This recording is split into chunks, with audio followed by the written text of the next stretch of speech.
Olá! Falamos nas aulas anteriores sobre violência, sobre os tipos de violência e hoje nós vamos falar sobre relacionamento. Relacionamento afetivo, né, o contexto dentro da sua casa, dentro das suas relações sociais.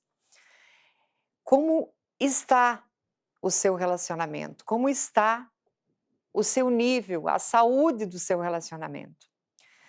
Quando a gente fala de saúde mental, aí aplicada à segurança, né, ao contexto de vocês como bombeiros, como profissionais, não há como a gente deixar de lado os nossos contextos pessoais, porque todo o nosso contexto profissional, ele anda lado a lado também com a nossa vida pessoal.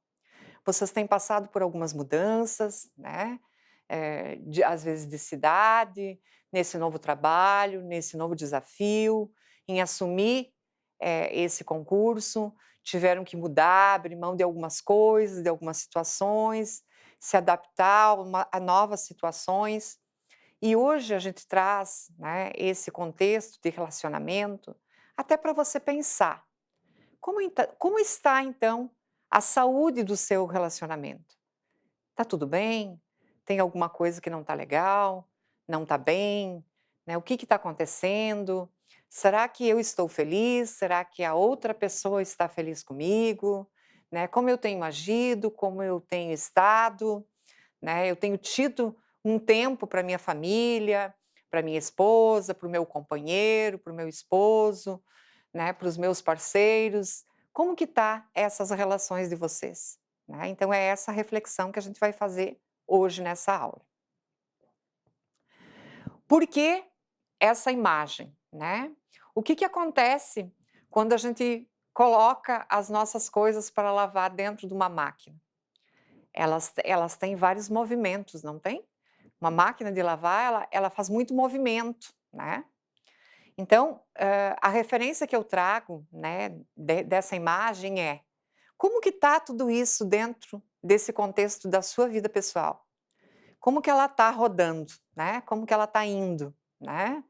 Então, a foto da máquina é justamente para mim pensar, como que estão as minhas relações dentro desse movimento todo que está tendo na minha vida, né, nesses novos desafios que eu tenho enfrentado. Como que está tudo isso?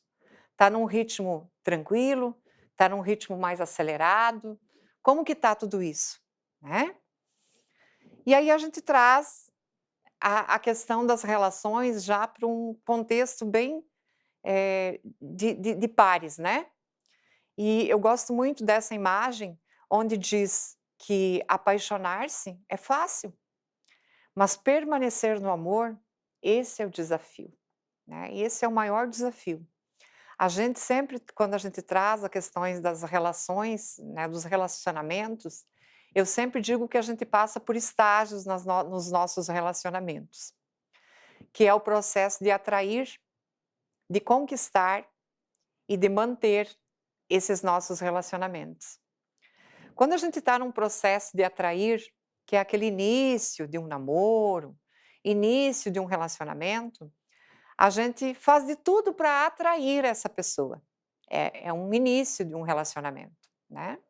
Talvez até alguns de vocês estejam por esse caminho, por esse processo ainda, né, que é o da atração. Ou até mesmo solteiros, né, e às vezes conhecendo alguém, enfim.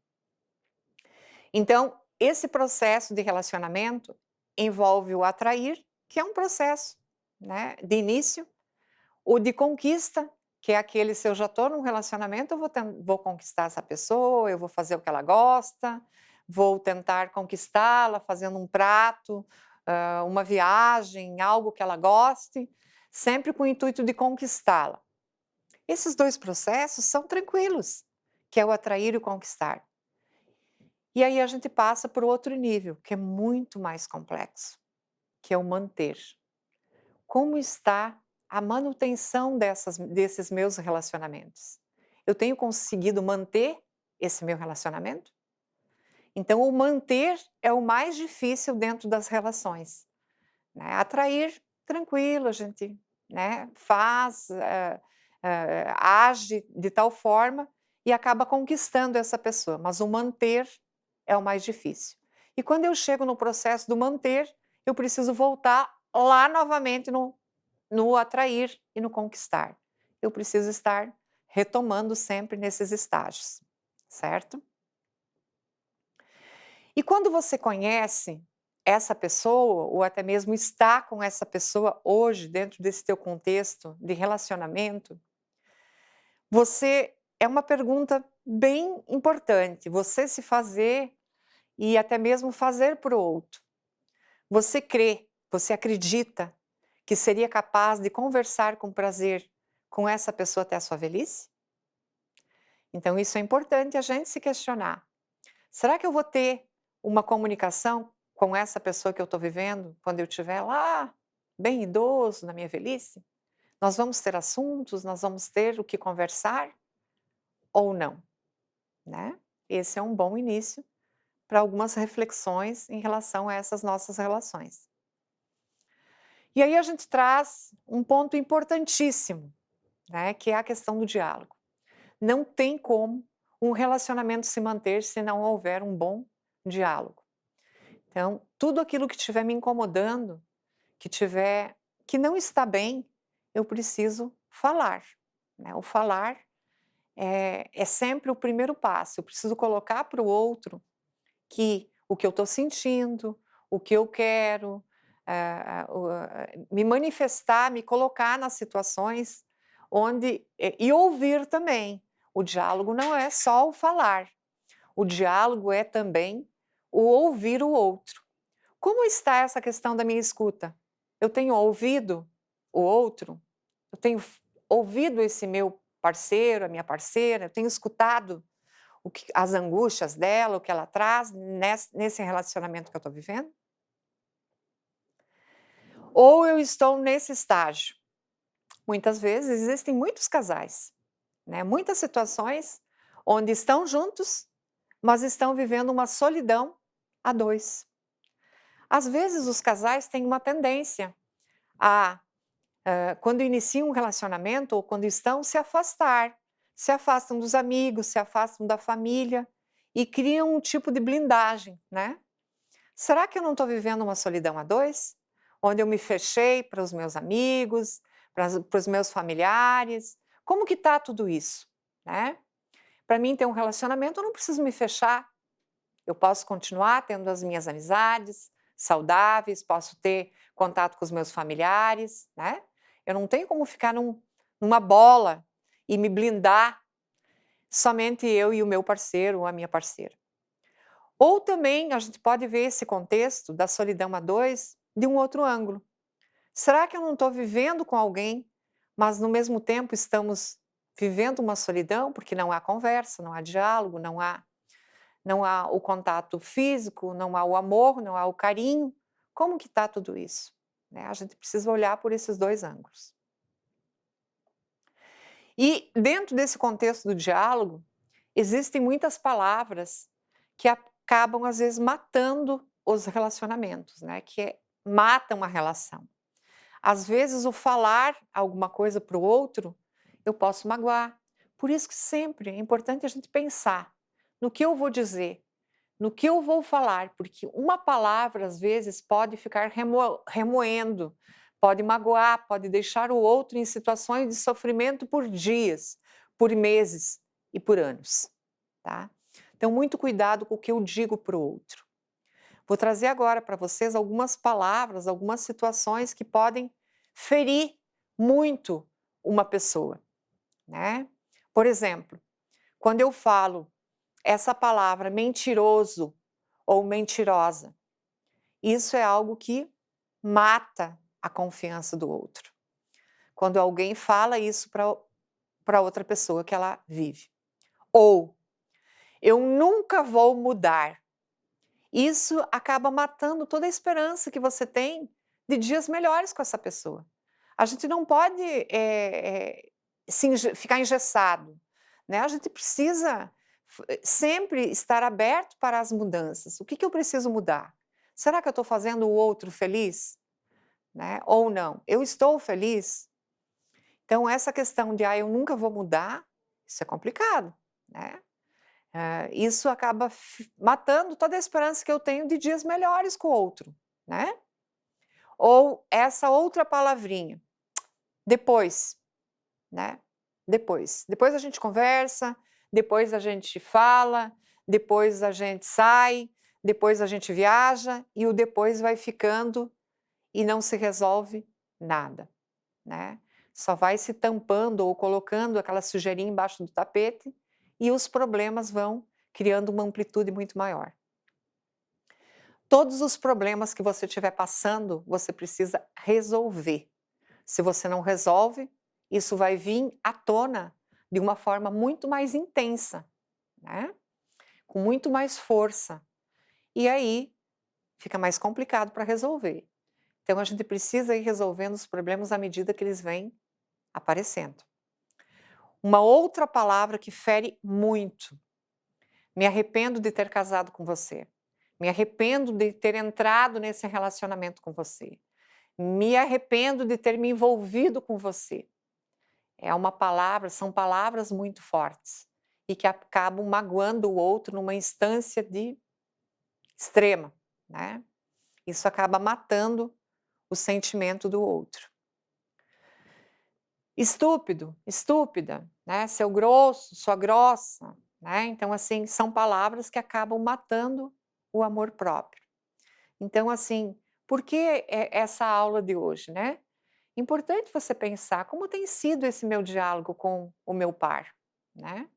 Como tem sido a minha comunicação e como está a saúde desse meu relacionamento. Às vezes a gente chega em casa, de uma sobrecarga, de um dia de estafante de trabalho, e às vezes a gente descarrega as nossas emoções no outro, que às vezes nem tem culpa disso, né. Então vamos pensar sobre isso, né. Palavras, agora, que edificam, né, que podem, melhorar, que podem, fazer o outro se sentir bem. Muito obrigado por você existir, muito obrigado por você me amar, por estar junto comigo. Não desiste desse relacionamento, não desista de mim, não desista da nossa vida, não desista dos nossos sonhos. Outra palavra que mas essas palavras, né, elas que edificam, elas precisam ser sinceras, não adianta a gente falar também por falar, né. "Você está ótimo", né, "Você está linda", "Você está lindo", né, "Eu confio em você", "Eu gosto de você", "Eu amo você", né. "Eu vou tentar mudar", "Eu vou tentar fazer o melhor", "Eu vou fazer diferente", e realmente mudar. Quando você fala que vai mudar, não pode ser da boca para fora, né. Tem que se policiar e realmente mudar o que precisa ser modificado. Esse "eu te amo", né, essa palavra é uma palavra tão forte e que ela pode modificar o dia de uma pessoa, mas ela tem que ser falada sempre com muita sinceridade, né. Às vezes os casais vivem anos e acabam o dia a dia, às vezes essas palavrinhas vão ficando esquecidas, né. Quem sabe hoje você chega, depois de acabar, de terminar, de ver essa aula, e você liga, dá um telefonema, ou até mesmo se estiver em casa, fale para o seu companheiro, para sua companheira, algumas dessas palavras, né. Pode ter certeza que você vai ter um retorno bem gratificante. O amor, a gente sabe que ele precisa continuar vivo. Como eu falei há poucos instantes, a gente precisa manter esse amor, esse sentimento que eu tenho. Essa manutenção é a fase mais crítica que existe dentro de um relacionamento. O processo de atrair, como a gente já viu, de conquistar, é muito tranquilo, mas o processo de manter esse amor, ele é bem complexo, né, eu preciso estar monitorando tudo isso, né. Então, sempre lembre de pedir para esse parceiro, para essa parceira que você vive ou que você tem alguma relação, se ela está feliz, certo? Então esse amor, ele precisa continuar vivo. Tudo o mais no casamento, ele é transitório, Mas as relações que desafiam o tempo são aquelas construídas sobre a arte de quê? De conversar, de falar, de saber o que o outro está sentindo, do que o outro está pensando, dos planos do outro. O diálogo sempre é a base de qualquer relacionamento. E aí a gente fala também, né, não vou aprofundar nessa instância, mas precisa ver essa questão da sintonia, né, do relacionamento sexual, né. Também precisa ver esse monitoramento, né. O outro está feliz, eu estou conseguindo, na verdade, como que tá essas minhas relações, né. Eu tenho aí 2 imagens que dá para a gente fazer um parâmetro, né, como que está a minha vida sexual. Quando a gente fala de vida sexual, né, todos são adultos, a gente traz também a questão do prazer. É um dos prazeres da vida. Então como que está isso? Será que esse meu relacionamento sexual, ele está como esse fogão a gás, que eu ligo lá de vez em quando, né, ou onde eu cumpro apenas um papel por uma obrigatoriedade? Ou ele está aí como esse fogão, né, a lenha, com uma brasa sempre muito acesa, como que está tudo isso? Será que eu tenho feito o outro realmente feliz? Né? Vamos pensar também sobre isso, né? A gente já trabalha tanto, né? Precisa ter momentos também que nos trazem prazer, de uma forma saudável, de uma forma tranquila. E também dentro desse contexto de relacionamento, a gente precisa, não tem como não deixar de falar dos sonhos. Você tem falado dos seus sonhos com esse teu parceiro, com essa tua parceira? Quais os sonhos, são os planos que vocês têm dentro dessas relações? Vocês têm sonhos? Né? Às vezes de uma viagem, da compra de um imóvel, né? Como tá esses sonhos? Né? De questões profissionais, de questões religiosas, como estão? De filhos, né? De planejamentos. Vocês têm sonhado juntos? Como que está essa questão? O casal, ele não pode se tornar como um casal de aves, preso numa gaiola, com as asas cortadas, mostrando um ao outro a própria dor, né. A gente tem que, na verdade, como eu já disse, tentar ser feliz, porque a gente já tem tanto problema, né.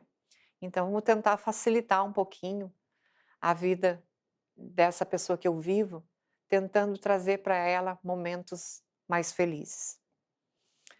E aí, para a gente fechar nessa aula, eu gostaria de deixar essa reflexão também. E que vocês pensem realmente nesses relacionamentos de vocês, com tudo isso. Como que está tudo isso, né? Como que estão os meus relacionamentos, ou o meu relacionamento, tanto afetivo, com o meu par, tanto esse relacionamento com a minha família, com os meus filhos, como estão as minhas relações a nível pessoal. Se eu estiver feliz em casa, eu vou estar feliz no trabalho e vice-versa. Então, nós vamos encerrar com essa reflexão que diz: eu não tenho um caminho novo, mas um novo jeito de caminhar. Fiquem bem, um abraço a todos.